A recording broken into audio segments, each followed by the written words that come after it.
Silakan Prof. Imam. Oke, Assalamualaikum warahmatullahi wabarakatuh. Waalaikumsalam warahmatullahi wabarakatuh. Alhamdulillahirrahmanirrahim. Wassalatu wassalamu ala asrofil anbiya wal mursalin Sayyidina wa maulana Muhammadin wa ala alihi wa sahbihi ajmain. Amma ba'du, yang saya hormati, yang dimuliakan Gus Wahid, para senior, semuanya saja yang berbahagia, kita banyak bersyukur kepada Allah.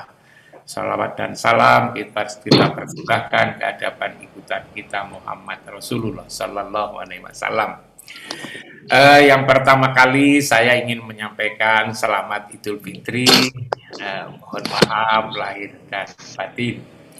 Yang kedua kalinya, saya kira pembahasan ini adalah tema ini adalah penting sekali, apalagi kalau kita lihat keadaan kehidupan kita saat ini di bidang politik, di bidang ekonomi, di bidang sosial, hukum, pendidikan, dan lain-lain. Rasanya sudah terasa menggelisahkan sebetulnya kalau kita rasakan begitu. Kalau dulu kalau ada problem-problem sosial yang berat itu biasanya kita mendatangkan agamawan, para ruhaniawan ini untuk ikut menyelesaikan persoalan. Sekarang ini susah sekali karena ruhaniawannya juga sudah ikut-ikut konflik tuh sekarang ini.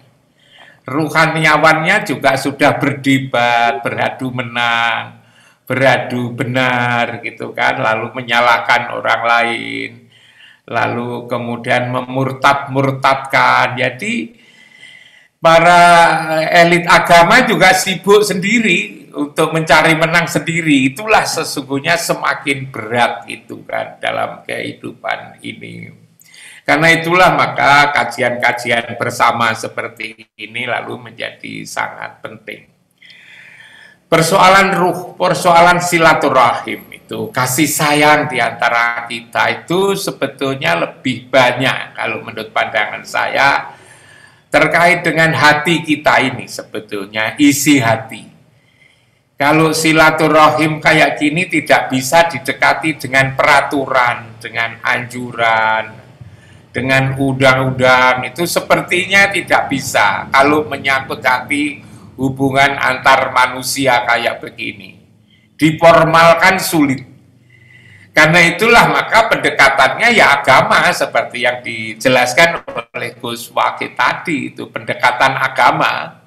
Lalu kalau pendekatan agama apa gitu? Kalau pendekatan agama ini karena menyangkut batin ya kegiatan-kegiatan spiritual. Kalau batin itu ruh menurut khidmat saya itu. Kalau ruh itu ruhani. Kalau ruhani itu yas'alunaka anir ruh kulir ruh min amri robbi wa ma utitu minal ilmi illa qalila. Jadi kalau urusan ruh, bagaimana memelihara ruh, bagaimana mendidik ruh, itu sebetulnya adalah urusan Allah sebetulnya. Urusan Allah dan urusan Rasul. Sudah ada sistem untuk mengatur hati ini, sudah ada sistem. Kita disuruh banyak zikir, kita disuruh untuk syahadat, sholat, puasa, zakat, haji. Ini sebetulnya adalah sistem yang dibuat oleh Allah dan Rasul itu untuk menjadikan hati ini bagus sebetulnya itu. Dan itu hak prerogatif daripada Allah sendiri. Yas'alunaka anir ruh kulir ruh min amri robbi. Berbeda dengan urusan-urusan jasmani. Kalau urusan-urusan jasmani, ekonomi, macam-macam itu adalah diserahkan kepada manusia sendiri. Soal-soal bertanam, soal-soal berdagang, soal-soal berternak, itu kalaupun toh ada hanya bersifat nilai-nilai yang harus dijadikan pegangan. Tetapi bagaimana mengembangkan teknologi pertanian, peternakan adalah urusan-urusan manusia sendiri. Antum a'lamu bi umuri dunia. Nah, karena ini sistem sudah dibuat oleh Allah soal rohani, itu sebetulnya sudah cukup sebetulnya itu. Mestinya sudah menyehatkan hati kita ini. Mestinya kita ini sudah kasih sayang, mestinya kita sudah senang bersilaturahmi, membangun hubungan-hubungan ini. Pertanyaannya adalah kenapa kita beragama ini kok lalu kemudian ruhani kita belum memberikan dorongan? Satu diantaranya adalah saling kasih sayang. Jangan-jangan ada kekurangan di dalam kita menjalankan satu sistem merawat ruhani ini, jangan-jangan ada kekeliruan gitu. Kekeliruan itu mengapa? Mungkin karena kurang peduli, Gus Wakil. Saya kira kurang peduli terhadap ajaran-ajaran untuk memperbaiki ruhani ini. Saya kadang-kadang itu jadi heran. Pernah saya suatu saat didatangi orang, ditanya, katanya wasilah itu tidak boleh, katanya Gus Wakil. Wasilah itu tidak boleh. Saya juga nggak mau berdebat, saya hanya tanya aja. Anda kan pernah adzan, tak bilang itu. Ya pernah. Kalau selesai adzan itu Anda kan berdoa gitu. Iya Pak. Doa sampean seperti apa gitu kan. Lalu dia mengatakan dia bisa doa Allahumma robba hadhihi da'wati tamma wa sholatil qaimah ati Muhammadanil wasilah. Lalu coba datangkan Muhammad sebagai wasilah. Sampean memohon supaya Muhammad didatangkan sebagai wasilah. Kok lalu sampean sendiri sudah berdoa, kok kemudian lalu wasilah tidak boleh? Padahal di Quran juga ada, ya ayyuhalladzina amanu ittaqullah wabtaghu ilaihil wasilah. Ini contoh kecil menurut saya itu. Jadi kurang peduli. Kadang-kadang juga kurang menghayati, karena tidak peduli atau tidak menghayati. Dulu saya pernah mengingatkan, coba doa duduk di antara dua sujud itu. Doa di antara dua sujud itu kan indah sekali, Pak. Itu kan Allahumma Rabbik firli, doanya kayak Rabbik firli, warhamni, wajburni, warfa'ni, warzukni, wahdini, wa'afini, wa'fu'ani. Itu kan bagus sekali itu. Ada 8 hal yang diminta itu kan. Rabbik firli, warhamni, wajburni, warfa'ni, warzukni, wahdini, wa'afini, wa'fu'ani. Ada 8 hal yang diminta. Dan itu sama dengan 8 pintu surga. Pintu surga kan 8. Ini juga 8. Ini kalau dihayati itu kan lalu menjadi enak sekali, Gus Wahid. Lalu kemudian coba, kalau itu tasahud. Tasahud itu kan, itu at-tahiyatul mubarakatus sholawatu thayyibatu lillah, itu kan. Bahwa pemberian yang berkah, sholawat yang apa baik-baik adalah untukmu ya Allah, gitu kan. Lillah. Lalu kemudian apa? Assalamu alaika ayyuhan nabiyyu warahmatullahi wabarakatuh. Diteruskan lagi, assalamu alaina wa ala ibadillahi sholihin. Jadi menjalin komunikasi tadi, yang pertama di tasawuf itu dengan Allah, yang kedua dengan Rasul, yang ketiga dengan sesama. Jangan-jangan yang begini ini pokok dibaca tetapi lupa menghayati secara damai, tenang, sejuk ketika sholat, sehingga lalu kemudian apa yang diucapkan itu terlupakan, terlewatkan. Yang penting pokoknya sudah dijalankan, lalu kemudian segera untuk pergi. Padahal kalau dihayati isi sholat itu kan, coba, saya tadi hanya mencontohkan doa di antara dua sujud itu, duduk di antara dua sujud, lalu tasahud. Tasahud ini kan at-tahiyatul mubarakatuh sholawatu thayyibatu lillah. Lalu kemudian assalamu alaika ayyuhan nabiyyu warahmatullahi wabarakatuh. Lalu assalamu alaina wa ala ibadillahi sholihin. Karena itu dulu saya seperti yang dikatakan oleh Gus Wakil tadi, saya pernah mengatakan kunci sukses hidup itu ya komunikasi itu kan, itu kan. Kunci sukses itu ya komunikasi. Manakala komunikasi ini kita rawat sebaik-baiknya, maka sesungguhnya kita akan damai. Komunikasi dengan apa? Komunikasi dengan Allah namanya sholat. Komunikasi dengan Rasul namanya sholawat. Komunikasi sesama namanya silaturahmi atau silaturahim. Kan luar biasa ini.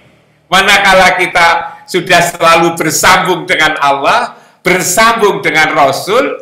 Nah, ketika kita ngomong bersambung dengan Rasul, lalu kemudian ada debat lagi. Kenapa kok tidak langsung saja kepada Allah? Nah itu, kenapa mesti lewat Rasul?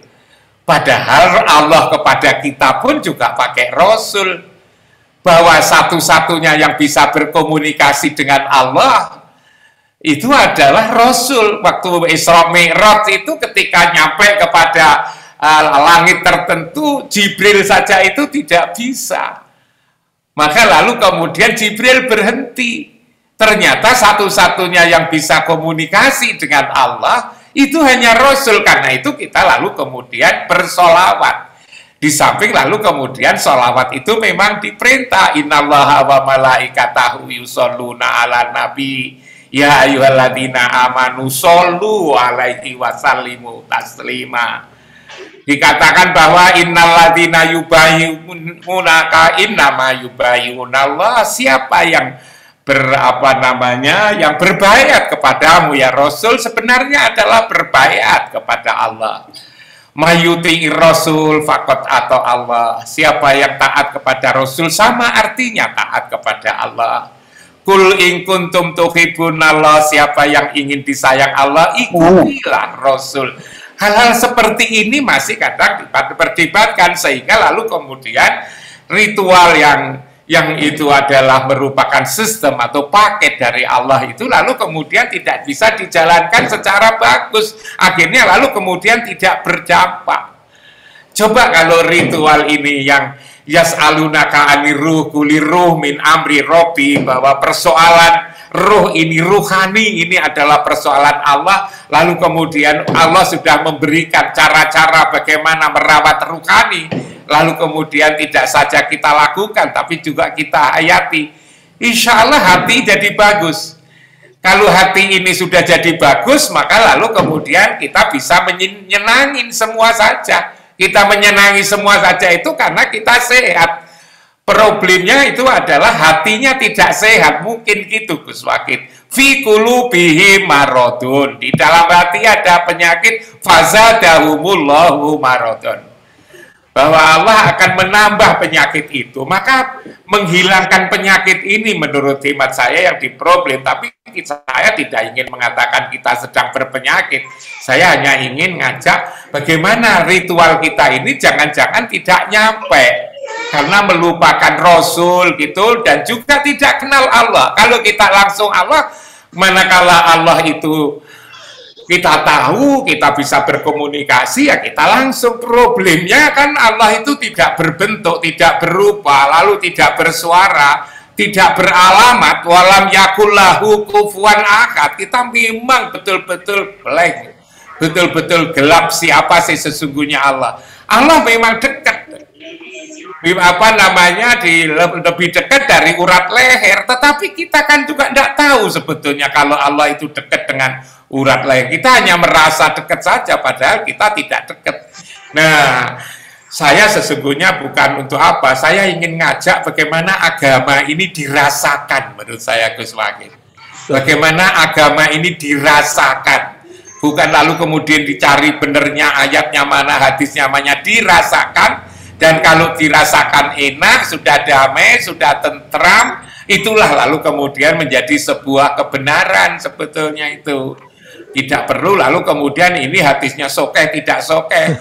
Sokeh, tidak sokeh, nanti kemudian juga malah lalu tadi jadi debat, lalu jadi debat di soal-soal agama. Kalau debat soal-soal politik, soal ekonomi, soal pemerintahan, boleh-boleh aja lah. Tapi kalau debat soal Allah sekarang ini, orang pada mencari Allah itu di mana gitu kan? Didebatkan berbulan-bulan, bertahun-tahun tidak akan ketemu Allah gitu kan? Kita mesti harus yakini. Kita tanya kepada Rasul, Rasul tidak ada ketemu dengan kepercayaan yang ada, kepercayaan Rasul, kepercayaan Allah yang ada pada diri kita. Ialah ruhani kita ini kita tanya. Saya kok itu Gus Wakil. Jadi ada sistem sudah yang ngurusi ruh ini, ruhani kita ini dari Allah. Dan kalau itu kita jalankan dengan penuh kesadaran, pemahaman tadi yang saya sebutkan, doa di antara dua sujud ya, doa, lalu kemudian tasahud akhir tadi, itu tasahud akhir tadi sebetulnya isinya adalah apa yang disampaikan oleh Gus Wakil itu kan, at-tahiyatul mubarakatuh salawat assalamu alaika ayuhan nabiyyu assalamu alaina. Coba kurang apa itu Gus Wakil? Luar biasa yang saya terangkan tadi. Saya kira itu apa luar biasa. Semoga bisa dijadikan bahan pertimbangan. Kurang lebihnya mohon maaf. Semoga sehat. Semoga ibu dan bapak sekalian semakin dikasihi dan disayang oleh Allah dan Rasulnya. Assalamualaikum warahmatullahi wabarakatuh. Waalaikumsalam warahmatullahi wabarakatuh.